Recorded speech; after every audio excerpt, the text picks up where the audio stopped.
সম্মানিত প্রিয় সুধী, আসসালামু আলাইকুম। এই যে দেখেন, ডোমার থানা ৬ নং পাঙ্গা মাটপুর ইউনিয়ন ৪ নং ওয়ার্ড, প্রায় ১ কিলো রাস্তায় যে এই কঠিন অবস্থা। প্রায় ২০০ মানুষ এই পদ্মাপাড়া এইখানে বসবাস করে।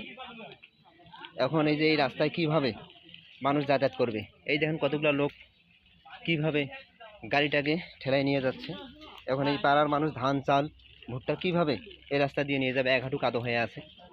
এই যে আমাদের মুরব্বী নামাজ পড়তে যাবে, তিনিও এই যে স্যান্ডেল, যেমন আমি স্যান্ডেল হাতে নিয়েছি, এই স্যান্ডেল হাতে নিয়ে এখন যাইতে হবে, উপায় নেই। এই যে দেখেন কাদো, কি কঠিন অবস্থা।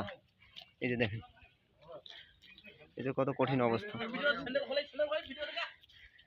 এই যে দেখেন কি অবস্থা।